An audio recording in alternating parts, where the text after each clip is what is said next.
제가 강원도에서 군 생활을 할 때입니다. 한참 일만 하는 일병 때 여름이었는데 매일 스트레스 받으며 군 생활을 할 때였죠. 장마야 빨리 와라 하고 기다리고 있을 때 역시나 장마가 찾아왔습니다. 그런데 그 해에는 장마 때 비가 너무 심하게 많이 와버려서 마을이 홍수가 날 정도의 양이 내렸습니다. 그 지역은 홍수 지역도 아니었는데 말이죠. 뭐 저야 비가 오면 하는 일이 줄어드니 좋았습니다. 근데 멈출 생각 없이 계속 오는 장마. 비가 너무 많이 오는 바람에 마을에 홍수가 아주 심하게 났습니다. 뭐 하늘이 하는 일이라 어찌 막을 수도 없고 집이 떠내려가고 사람들도 실종되고 그렇게 홍수가 심하게 나고 비가 그쳤습니다. 마을을 복구해야 하기 때문에 구조대와 소방관들의 부족한 일손을 저희가 도왔습니다. 다른 건 다 둘째치고 제일 급한 건 없어진 사람들, 즉 익사자 시체를 찾는 일이었습니다. 땅인지 강인지 구분을 못할 정도로 물바다가 돼 있어서 보트를 타고 박병장과 저는 2인 1조가 되어 시체를 찾으러 다녔습니다. 한참을 돌아다니며 찾고 있을 때 그때였습니다. 잡초라고 하기엔 너무 검은색의 잡초 같은 게 눈에 보였습니다.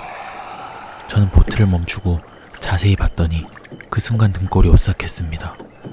아무래도 사람 머리카락 같았습니다. 가까이 갈수록 더 확신이 들었습니다. 전 물에 빠져 죽은 시체를 본 적도 없고 그냥 일반 시체도 본 적이 없어서 제가 판단할 수가 없겠다 싶어서 박병장에게 말했습니다. 박승현 병장님? 왜? 제가 지금 시체를 발견한 것 같은데 말입니다. 뭐씨? 어딘데? 제가 그 위치를 손으로 가리키자 박병장은 잠시 당황하며 말을 안 하고 생각을 하는 것 같더니 아무렇지 않게 말했습니다. 새끼야, 저거 시체 아니야. 가자. 제가 보기엔 시체가 확실합니다. 검은 잡초는 없지 않습니까? 야, 이거 뭘 알아. 아니니까 그냥 가자고. 아닙니다. 한번 건져보는 게 낫지 않습니까? 아니라고 몇 번을 말하냐. 내가 안다고. 그냥 가자. 아, 그래도 그냥 건져놔. 이 새끼야, 내가 가자면 가는 거야. 이씨. 박병장은 갑자기 저에게 큰 소리를 냈죠. 저는 그냥 건져나 보자는 얘긴데 아니라고 우기면서 갑자기 화를 내는 것입니다. 허나 전 일병이기에 뭔 힘이 있겠습니까? 선임이 까자면 까야죠. 그래서 노를 저으며 작업을 끝내려고 하는데 박병장이 말하더군요. 미안하다. 욕해서. 별거 아니니까 신경 쓰지 말고 정 찝찝하면 저기 소방관들한테 확인해달라고 해.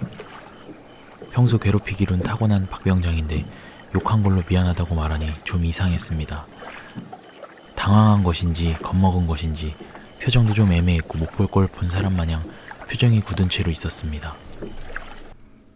저희는 작업을 마치고 소방관들과 박병장과 함께 담배 한 대를 피며 사소한 얘기를 나누고 있다가 제가 아까 본 검은 잡초 얘기를 했습니다. 그때 한 소방관이 위치가 대충 어디냐고 물었고 전 위치를 말해줬습니다. 그러자 저도 좀 한시름 놓았고 각자 이동해서 일을 마치고 부대로 복귀했습니다. 밤에 잠을 자는데 뭔지 모르게 자꾸 머릿속에서 떨어져 나갈 듯 말 듯한 이상한 기분이 든 채로 잠이 들었죠. 다음날 그 이상한 기분으로 잠을 깨고 역시나 아침부터 수색 작업에 나섰는데 현장에 모여있는 그 분위기가 좀 심각해 보였습니다. 저도 끼어들어서 이야기를 들었는데 그 이야기를 듣는 순간 망치로 한 대 맞는 느낌이었습니다. 알고 보니 어제 소방관 한 명이 수색 작업 중 실종이 됐고 저도 소방관분들 얼굴을 알다 보니 누가 실종됐는지 물어보니 저에게 시체 위치를 물어보던 그 소방관이었던 것입니다. 어제까지 담배를 같이 폈는데 실종됐다니 실감이 나지 않았죠. 그런데 박병장 안색이 창백해서 제가 어디 아프냐고 물어보니 갑자기 저를 끌고 사람이 없는 곳으로 갔습니다. 그리고 창백한 얼굴로 제게 말했죠. 왜 그러십니까, 박병장님?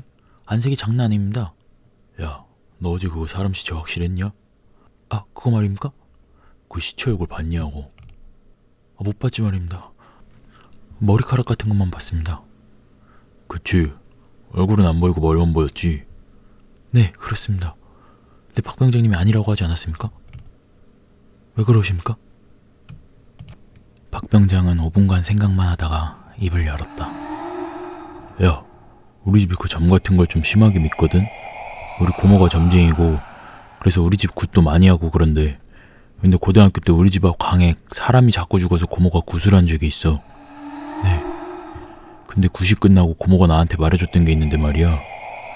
뭡니까 그게?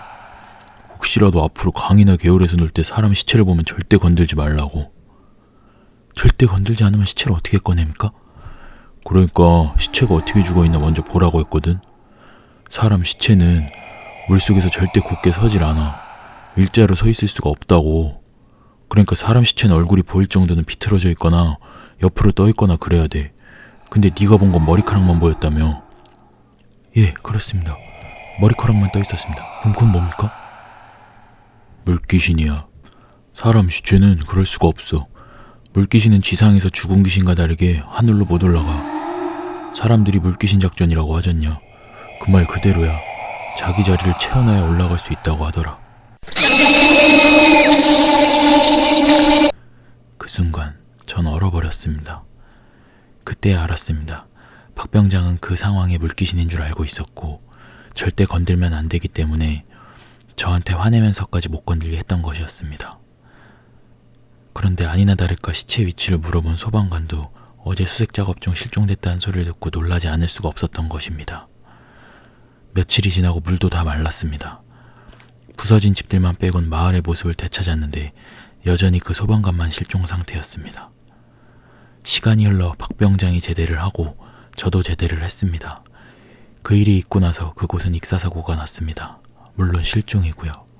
가끔 여름 휴가를 놀러가면 지나가곤 하는데 그때 일이 생각나서 동네 분들께 혹시나 하고 물어보면 여전히 익사사고가 나고 몇 번이고 구술해도 익사사고는 계속 난다고 합니다.